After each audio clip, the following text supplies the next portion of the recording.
So, welcome back. We're going to wrap up chapter one here by looking at, again, continuing that data from the ski resort, but we're going to look at different kinds of variables. So, a variable is anything that we're trying to measure or observe. So whatever it is, this characteristic that we're trying to measure or observe, we call a variable. Now, variables can be qualitative in nature, such as gender, race, ethnicity, preferences, or anything like that. They can also be quantitative. So quantitative could be your test scores, your age, your weight, your score on a test, something like that. So when we're talking about quantitative data, they can be what we call discrete or continuous. So discrete data is countable. It could be, again, like number of children in a family. It could be number of points scored in a basketball game. It doesn't have to be a whole number. So if it makes sense for the data to be in a decimal point, for example, a stock price will go to 2 decimal points. It could be $102.35. Then that is also a discrete variable. So, but the idea is that they are countable here in that it makes sense that it has a decimal to it.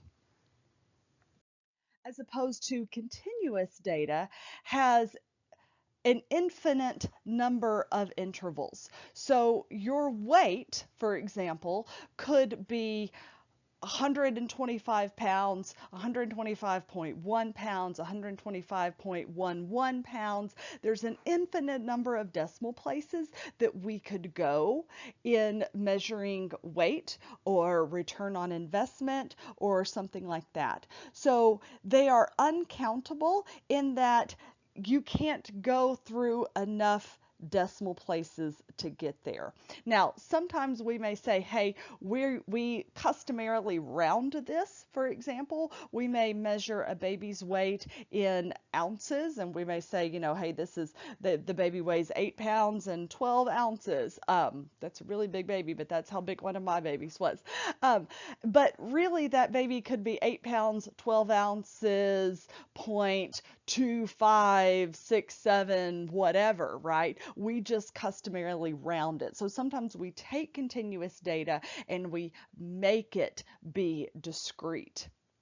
So qualitative variables, we typically use labels or names, whereas quantitative variable has a meaningful numeric value.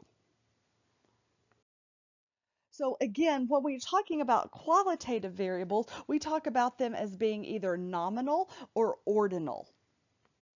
So let's talk about what nominal data is. So nominal data is really just data that we can group together. Okay, and they're only different based on the label. So going back to the data that we were presented with the ski resort, the asking the tweens the question of what radio station they listen to, that's nominal data. There's no ordering to it. There's no one is better than the other. We're just grouping. However many students listen to this radio, or tweens listen to this station, and another number listen to this station. So we just grouped it. Now we may convert that to a quantitative value. We may apply like a 0 for radio station 1, a 1 for radio station 2, or something like that. But that doesn't mean the data itself has a numerical value to it. It's just a nominal. So an example of that is a lot of times when we're coding data in a formula, we may identify gender as, 0 is male, 1 is female. We're just coding nominal data in a quantitative way in order to apply it to our formula. But it's not a true numerical data in that 0 doesn't have any true value, 1 doesn't have any true value to it.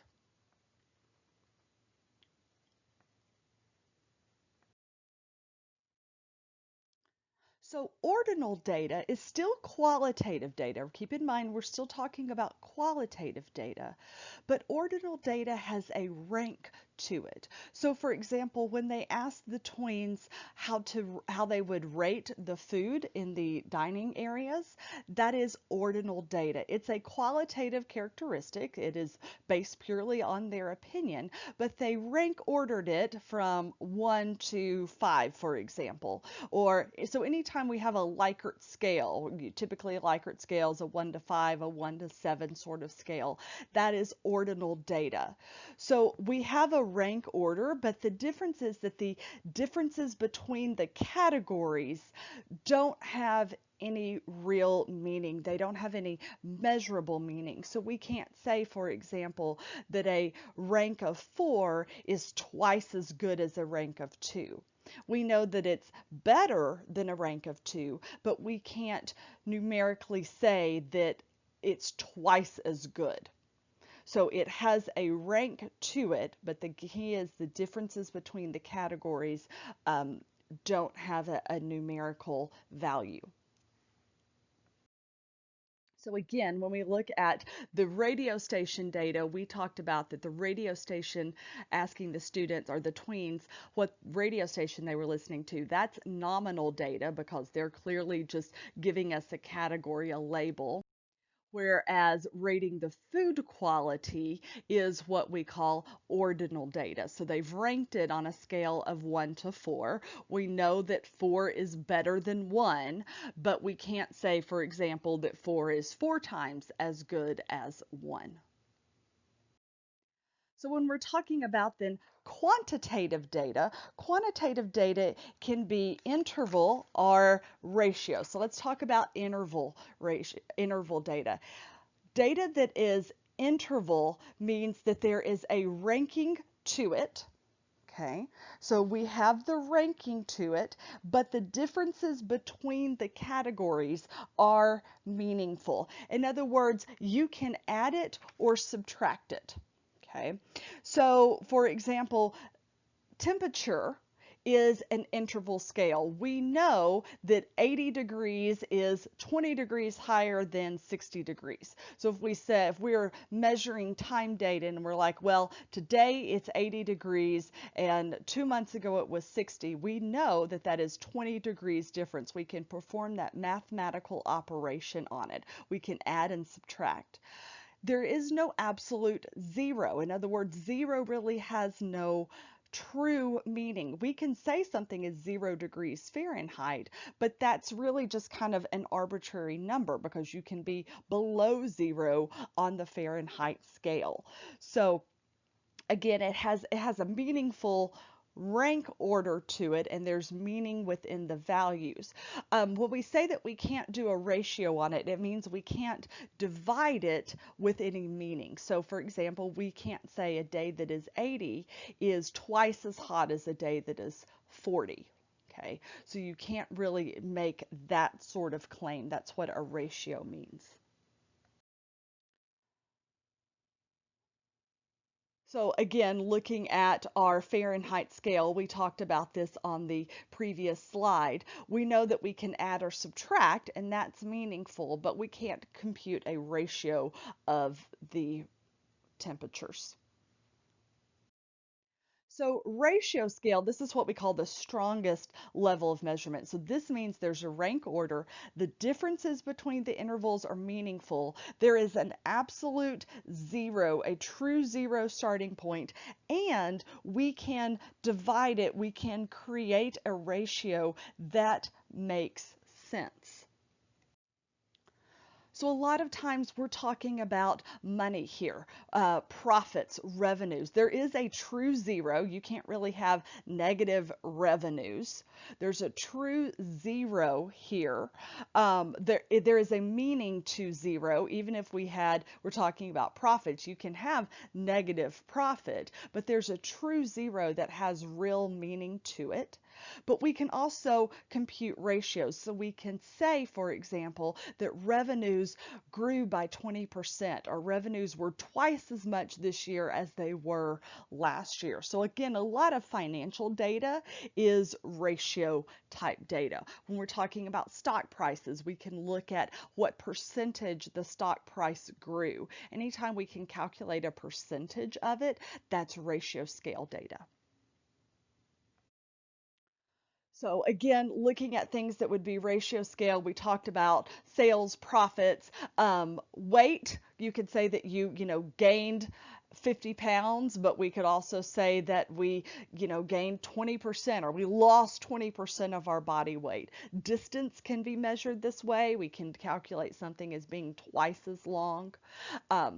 So we can use all the arithmetic operations. We not just add and subtract, but we can also multiply and divide.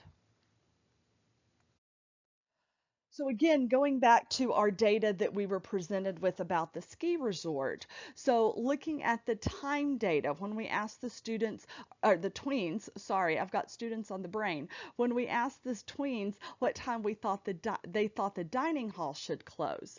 Well, that is what we would call interval scale data, right? There's no real zero. We can't calculate, well, we think it should be open twice as, 4 o'clock is not twice as long as 2 o'clock, but it does have, you can add it and subtract it. We can say 5 o'clock is 3 hours after 2 o'clock.